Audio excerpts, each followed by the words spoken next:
So this is going to be our 17th example of the French defense, and I'm playing a guy who's rated right around 2300 blitz.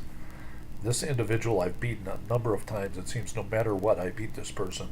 You know, there are players like that that have my number too that just seem to beat me, that they play a style that just doesn't match up well with mine. So um, usually I find a way around it, and there are players who just play other people tough, you know.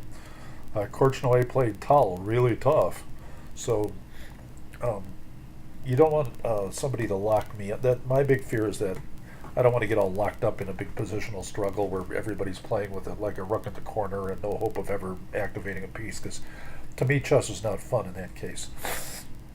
I like good attacking chess, as we know, where you go after the h7 pawn. Now you're going to see me take this to a bit of an absurdity in this particular game, and it's almost certainly unsound. And the reason I'm going through this is I just played this a few minutes ago, and I'm really interested in just how sound it was, because I don't think it was sound. And the online engine that analyzes this just doesn't do an adequate job compared to what we're able to do locally on our computer. So I'll be looking at this for the first time there. And so let's take a look real quick. Let's turn on the engine, and I'll show you what happens. This is the mathematician French. These are all standard moves. And now this player goes here. Now, in a previous game, I moved queen to g4, followed by queen to f4, and then recaptured that bishop with the queen. In this particular case, I've decided to take a little bit of a different tact. This player moves g6 as opposed to king to f8. I find king to f8 a tougher move to combat. So now I'm covering it with the knight, and it says black gets an advantage by moving c5. He takes me. But who knows, you know, computers change their mind. c5 is correct. Now it says the sharpest line is just move h4. I move my bishop. So I don't know what the theory is here. We'll see. I'm daring him to push. But what's wrong with this, of course, is that he gets queen to a5 in. And through a variety of circumstances, he could push and get queen to a5 in a variety of circumstances and make my life miserable. So I'm daring him to push because I'm thinking of taking the g-pawn. So once his queen's out of there, there are a lot fewer defenses on the king's side to deal with him. So he does go for that. And now it says the correct move is c4, which gives us practically an equal game. So let's just take a look. For instance, c4, queen to c3, rook to b1, d takes c4. It gets complicated. So let's see what happens. We castle. Now let's see how much the computer says we went down. Yeah, see, I was thinking he pushes c4, and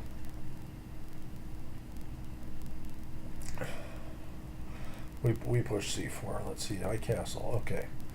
So interestingly, it does not say that I'm hopelessly lost at all. Just says he should take the pawn. And which is kind of what I expected. I was looking for some complications. He pushes. And when he pushes, the computer is considering bishop takes g6 is what I played in this game. And obviously it runs into rook to g8. So you have to be prepared to sack the bishop for 2 pawns and try to get an attack. But since his queen's out of there, things are going to look up a little bit. So bishop takes c4 is the line that is preferred, and followed by capturing with the knight and possibly a check on d6. So it says that there's no great advantage either way in this case. So that's the kind of game I like anyway. So I take, then now it says just by capturing the pawn on c3, he does rather well. And everything is move order, the order of moves. You know, what happens when he captures the pawn? Well, then I have 2 pieces hanging. So, interestingly, it says I should move knight to e4 then. Wow. Interesting stuff. Now it's beginning to go with rook to g8 again, queen c, knight to e4. But I'm only down 1, so. Alright, so their mystery solved. I should be a little bit busted here. He moves his rook. I'm forced to sack, which is okay. He's still way up. Let's see where he goes wrong.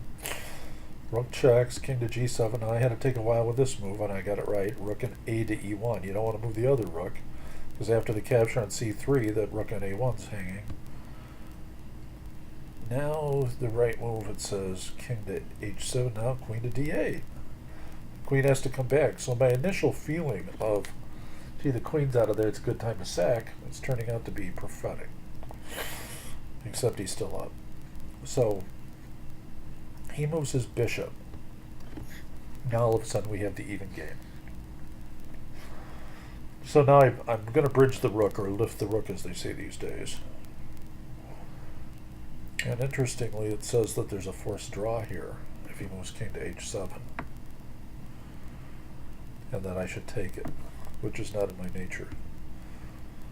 So, queen to g4 check, followed by king to h7 is the way to go. I didn't do that.